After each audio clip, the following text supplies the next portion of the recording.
Hello बच्चों, let's see the question. कह रहा है कि if 100 ml of 0.1 molar CH3COOH is titrated against 50 ml of 0.1 molar NaOH. Calculate the pH of resulting solution if pKa for CH3COH is 4.76. हमें बेटा देखिए यहाँ पे क्या दे रखा है, CH3COH है ना, CH3C डबल बॉन्ड OH है, उसकी टाइट्रेशन करवाई जा रही है NaOH के साथ। तो यहाँ पे क्या बन रहा है, CH3COONA बन रहा है, साथ में बेटा मेरा H2 निकलेगा।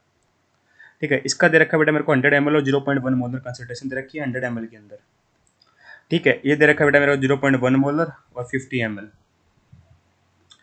हमें पीएच निकालना जेलेटिक सॉल्यूशन का। अगर पी के दे रखा है 4.76, तो देखिए वीक एसिड है, स्ट्रॉन्ग बेस है, आपस में टाइट्रेशन करेंगे तो देखिए नंबर ऑफ मिलीमोल्स निकाल लेते हैं पहले ना।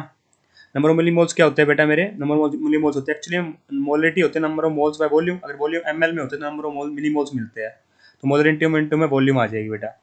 तो 0.1 मोलर को मल्टीप्लाई करोगे 100 ml से तो कितना आ जाएगा, 10 मिलीमोल्स आ जाएंगे। ठीक है, और इसको करोगे 0.1 को मल्टीप्लाई करोगे 50 से तो कितना आ जाएगा बेटा मेरा 5 मिलीमोल्स आ जाएंगे। तो ये दोनों आपस में रिएक्ट करेंगे तो खत्म हो जाएगा बिल्कुल बेटा। तो ये कितना बचेगा, 10 - 5 5 बचेगा, 5 मिलीमोल्स। और कितना बन जाएगा बेटा मेरा, 5 मिलीमोल्स ही बनते हुए दिखाई देंगे। तो आप क्या देख पा रहे हो बेटा, यहाँ पर ध्यान से देखोगे तो क्या पाओगे, 5 मिलीमोल्स ही बनेंगे बेटा। तो हमारे पास फाइनली बचा क्या है, ये तो जीरो हो गया, रिएक्ट कर गया। हमारे पास बचा क्या है बेटा, मेरे पास वीक एसिड बचा है और salt of its conjugate base बचा है ना। वीक एसिड बचा है plus salt of conjugate base बचा है ना।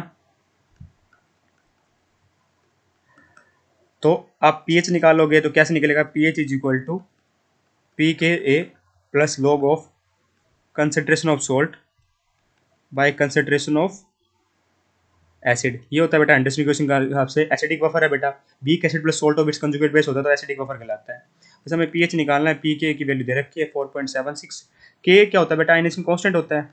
कंसेंट्रेशन ऑफ सोल्ट कितनी है बेटा, अगर मैं नंबर मिलीमोल्स की टर्म में लूँ 5 मिलीमोल्स है बेटा, है ना। और कंसेंट्रेशन बेस कितनी है बेटा, सॉरी एसिड कितनी है, वीक एसिड 5 ही है। तो ये log 1 हो गया, log 1 होता है बेटा 0।